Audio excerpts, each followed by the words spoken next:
네, 안녕하세요. 에코500 해설강입니다. 오늘은 141번 문제부터 풀어보도록 하겠습니다. 봤을 때 이제 에올틱 스테노시스와 연관되는 부분이 또 연달해서 문제가 나오고 있고요. 여기와 관련된 어떤 심잡음과 관련된 부분을 선택하는 문제가 되겠습니다. 먼저 에올타에서 혈액이 나가지 못하고 막혀있는 상태이기 때문에 시스톨릭, 수축기 때가 연관이 있는 보기라고 볼 수 있겠죠. 정답은 일단 10번으로 볼 수 있는데요. 시스톨릭 이젝션 머머란 표현 자체가 에올틱 스테노시스와 연관되는 그런 키워드라고 보시면 될 것 같습니다. 뭐 홀로시스톨릭 이런 부분들 같은 경우는 보통 역류와 관련된 키워드가 더 많고요. 봤을 때 마이트랄 리거리테이션이 있을 때 수축기 중간에 심잡음이 일어나게 되고요. 반면에 이제 이완기 중간에 나는 잡음은 에올틱 리거리테이션이 되겠죠. 그 다음에 이 표현 자체를 같이 잘 기억해 주시면 될 것 같고요. 반면에 이제 디아스톨릭 때, 이완기 때 들리는 잡음 같은 경우는 마이트랄 스테노시스가 있을 때 나는 소리라고 보시면 될 것 같습니다. 보기 보시면은 라이트 어퍼, 스터널 보더라고 되어 있는데 이쪽에서 뭐 소리가 더 잘 들린다고 하는 이유는 에이올타가 이제 올라가는 쪽이 이런 식으로 올라가죠. 실제 심장 에이펙스는 좀 아래로 쳐져 있고 이런 식으로 올라가기 때문에 라이트 쪽에서 조금 더 에이올틱 신호가 더 잘 들릴 수 있다. 이런 표현이라고 보시면 될 것 같습니다. 따라서 에올틱 스테노시스와 여기 있는 이 문장 자체를 같이 짝지어서 기억을 해두시면 어렵지 않게 풀 수 있는 유형의 문제라고 보시면 될 것 같습니다. 바로 다음 문제 보도록 할게요. 네, 이 문제 같은 경우는 이제 펄스를 물어보는 거거든요. 실제 동맥에 대한 펄스 파형을 보고 어떤 상태인지를 물어보는 문제인데 여러 번 강조드렸듯이 보고자 하는 시험은 에코예요. 심장 초음파이기 때문에 이런 부분들에 대해서는 어떤 디테일한 내용보다는 보조적인 수단으로 사용할 수 있을 정도에 대한 이해도를 물어봅니다. 따라서 뭐 거의 펄스까지 봐야 되는 건지 모든 펄스를 암기하고 그럴 것까지는 없고요. 보통 이 에코500 안에 있는 내용 중에서 주요하게 다뤄지는 몇 가지 정도만 잘 기억해 두시면 될 것 같습니다. 첫 번째로 보시면은 지금 에올틱 스테노시스가 있을 때 나타나는 어떤 펄스 파형에 관련된 문제예요. A번 보시면 뭐 이런 식으로 얼터넌스, 바이스터넌스 이렇게 되어 있는데 지금 이런 용어들 같은 경우에도 디테일하게 알기보다는 먼저 그림으로 바로 보시는 게 빠르실 것 같습니다. 좀 정상적인 노멀 파형을 보시면 이런 식으로 이제 아테리어 펄스가 나타나는 게 정상적인데 지금 보면 한 번은 높게 들어왔다가 한 번은 좀 약하게 들어오죠. 그래서 이 부분 같은 경우가 이제 벤트리클의 시스톨릭 컨트랙션 자체가 좌심실의 어떤 수축 능력이 줄어들었을 때 이런 현상이 나타나게 됩니다. 그래서 한번 떨어지게 되면은 재빨리 더 세게 보상해 주려고 하는 그런 어떤 심실의 보완 능력 때문에 이런 파형이 나타날 수가 있고요. 따라서 여기서 나오는 이 키워드를 보게 되면 심실의 어떤 수축 능력이 떨어져 있는 파형이구나, 이 정도만 기억해 두시면 될 것 같아요. 다음으로는 이제 파형이 두 번 나오는 건데 한 번 나오고 또 한 번의 파형이 나타나는 그런 어떤 펄스 파형이 되겠습니다. 이거 같은 경우는 에이올틱 리거리테이션이 있을 때 나타날 수 있는 변화고요. 이미 혈액이 한번 나갔다가 다시 되돌아오는 이런 상태가 되는 거죠. 따라서 파형 자체가 두 번 나타날 수 있는 그런 특징을 가지고 있습니다.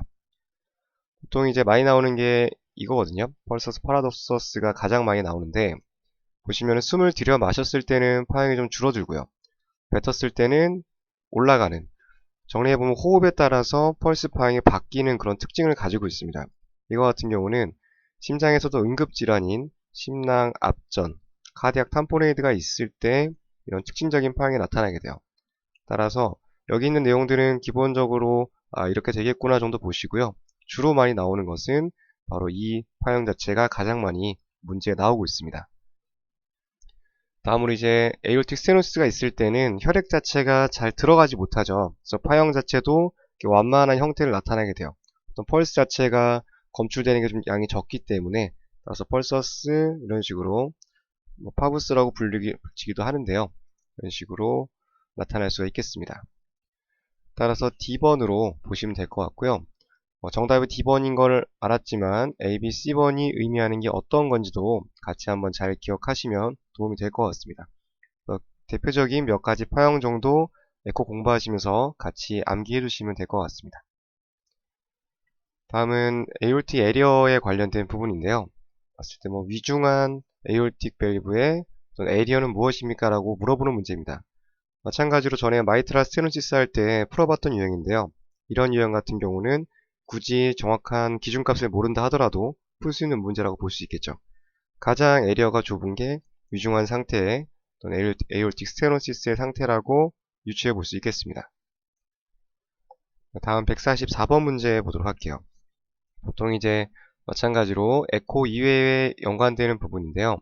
지금 카테터를 삽입을 해서 여기 있는 어떤 밸브 에리어를 평가하는 그런 방법이 되겠습니다. 그래서 여기에 관련된 어떤 공식인데요. 전에도 한번 언급드린 적이 있는데 심도자법이죠. 카테터를 이용한 어떤 검사법과 연관되는 공식은 골린 공식이 되겠습니다. D번으로 먼저 기억을 해두시고요. A번 같은 경우는 압력차 산정 공식이죠. 압력 차이. 그리고 B번 같은 경우는 연속성의 공식이고요. 보통 이제 에올틱 스테노시스가 있을 때는 연속성의 공식을 많이 이용을 해서 이제 면적을 구하는 방법을 사용하게 됩니다. C번 같은 경우는 일반적으로 알고 있는 도플러 공식이고요. 그래서 이제 심도자법 나오게 되면 이 단어 자체를 같이 짝지어서 기억하시면 되겠습니다. 그래서 보통 여기서 얻어지는 보통 이제 뒤에 또 문제 풀어볼 텐데요. 카테터를 통해서 얻어지는 값과 그 다음에 도플러, 우리가 알고 있는 도플러를 이용해서 얻어지는 값의 차이를 물어보는 문제가 또 뒤에 등장하게 되는데 한번 보도록 하겠습니다. 네, 지금 이제 물어보는 문제는 이제 카테터로 측정을 했을 때 얻을 수 없는 어떤 데이터를 물어보는 문제예요. 보통 카테터로 얻게 되는 요소들은 전반적인 압력을 구할 수 있습니다. 대표적인 게 뭐 피크 투 피크 프레셔 구할 수 있고요. 그 다음에 민 프레셔 구할 수 있습니다. 보통 뭐 전반적인 압력은 구할 수 있게 되는데요. 하지만 이 속도 같은 경우는 보통 도플러로 측정을 하게 되죠. 움직이는 속도 같은 경우는. 따라서 A번이 연관되지 않는 보기로 같이 봐주시면 되겠습니다.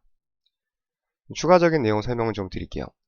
지금 보시면 아까 설명드린 것처럼 심도자법, 카테터를 이용한 검사법과 그리고 도플러를 이용한 검사법에 대해서 차이를 물어보게 되는데 여기 복잡하게 나열되는 여러가지 뭐 그래프들도 있어요. 하지만 좀 간단하게 암기하시는 방법이 지금 피크, 순간적인 피크의 어떤 압력을 구하는 방법은 도플러를 이용한 방법이고요.